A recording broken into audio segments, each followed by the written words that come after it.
CM Siddaramaiah ಅವರ ಬಣದವರು ವಿದೇಶ ಪ್ರವಾಸಕ್ಕೆ ಹೊರಟಿದ್ದಾರೆ. ಇದು ಶಕ್ತಿ ಪ್ರದರ್ಶನ ಅನ್ನುವಂಥ ಚರ್ಚೆ ನಡೀತಾ ಇತ್ತು. ಇದಕ್ಕೀಗ ಸತೀಶ್ ಜಾರಕಿಹೊಳಿ ಉತ್ತರ ಕೊಟ್ಟಿದ್ದಾರೆ. ಇದೆಲ್ಲ ಊಹಾಪೋಹ ಅಷ್ಟೇ. ಫಾರಿನ್ ಟೂರ್ ಅದು ಶಾಸಕರ ಅಧಿಕೃತ ಕಾರ್ಯಕ್ರಮ, ಶಕ್ತಿ ಪ್ರದರ್ಶನ ಅಂತಲ್ಲ ಅದು. ಇನ್ನು ಶಾಸಕರು ದೆಹಲಿಗೆ ಹೋಗಿರೋ ವಿಚಾರಕ್ಕೂ ಸತೀಶ್ ಜಾರಕಿಹೊಳಿ ಪ್ರತಿಕ್ರಿಯಿಸಿದ್ದಾರೆ. ದೆಹಲಿಯಲ್ಲಿ ಇಲಾಖೆಯ ಕೆಲಸಗಳಿರುತ್ತೆ, ಆ ಕಾರಣಕ್ಕಾಗಿ ಹೋಗಿದ್ದಾರೆ. ದೆಹಲಿಗೆ ಹೋದ್ರು ಅಂದ ತಕ್ಷಣ ಏನೋ ಆಗತ್ತೆ ಅಂತಲ್ಲ, ಫಾರಿನ್ ಹೋದ್ರು ಕೂಡ ವಾಪಸ್ ಬರಲೇಬೇಕಲ್ವಾ ಅಂತ ಸತೀಶ್ ಜಾರಕಿಹೊಳಿ ಮಾತನಾಡಿದರು. ಹೇಳಿದಂಗೆ ವಾಪು ಅಷ್ಟೇ. ಫಾರಿನ್ ಟೂರ್ ಹೋಗಿದ್ದು ಅದಕ್ಕೆ ಸರ್ಕಾರಿ ಅಧಿಕೃತ ಕಾರ್ಯಕ್ರಮದಲ್ಲಿ ಹೋಗಿದ್ದಾರೆ. ಈ ಡೆಲ್ಲಿಗೆ ಹೋಗಿ ಬರ್ದಂತೆ ಇದ್ದೇನೇನು ರೂಟೀನ್, ಅವರ ಕೆಲಸ ಇರ್ತದೆ, MLA ಕೆಲಸ ಇರ್ತದೆ, ಮಂತ್ರಿಗಳದ್ದು ಇರ್ತದೆ, ನಾವು ಹೋಗ್ತೀವಿ. ಡೆಲ್ಲಿದು ರೂಟೀನಾಗಿ ಕೆಲಸ ಹೋಗಲೇಬೇಕು, ಹೋಗ್ತಾನೆ ಇರ್ತೀವಿ. ಸೊ ಡೆಲ್ಲಿಗೆ ಹೋದ ತಕ್ಷಣ ಅದು ಬೇರೆ ಅರ್ಥ ಕಲ್ಪಿಸೋದ ಅವಶ್ಯಕತೆ ಬರೋಲ್ಲ. ವಿದೇಶ ಪ್ರವಾಸಕ್ಕೆ ಹೋಗೋ ಮಾಹಿತಿ ಇದೆಯಾ ಸರ್ ತಮಗೆ? ಇದ್ರೆ ಏನು ಮಾಡೋಲ್ಲ, ಹೋಗಿ ಏನು ಮಾಡೋದು ನಾನು ಮತ್ತಿಲ್ಲೇ ಬರಬೇಕಾ? ಜೀರೋ ಟ್ರಾಫಿಕ್ನಾಗ ಬಂದಿರಲಾರ ಅವರು, ಓಡಿ ಬಂದಿರಲಾರ, ಹಂಗೆ ಮತ್ತಿಲ್ಲೇ ಬರ್ಬೇಕು ನಾವು.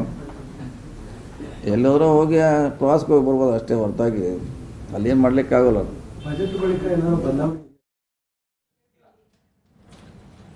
5 ವರ್ಷಗಳ ಕಾಲ ಸಿದ್ದರಾಮಯ್ಯ ಅವರೇ ಮುಖ್ಯಮಂತ್ರಿಯಾಗಿರ್ತಾರೆ ಅಂತ ಡಾಕ್ಟರ್ ಯತೀಂದ್ರ ಅವರು ಮೊನ್ನೆ ಮೈಸೂರಲ್ಲಿ ಮಾತನಾಡಿ, ಇದಕ್ಕೀಗ DK ಸುರೇಶ್ ಪ್ರತಿಕ್ರಿಯಿಸಿದ.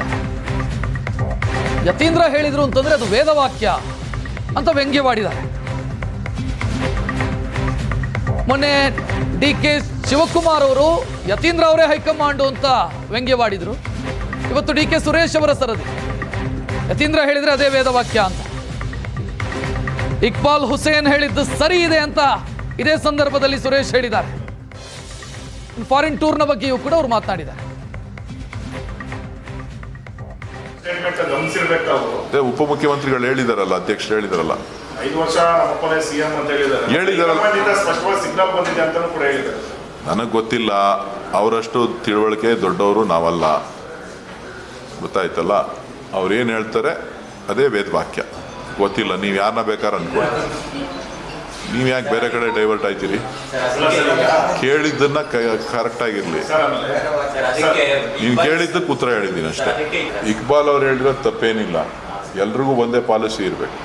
ಅಂದರೆ ಅವರೇ ಹೈಕಮಾಂಡ್ ಆಗಿರೋದ್ರಿಂದ ಏನು ಸಮಸ್ಯೆ ಇಲ್ಲ.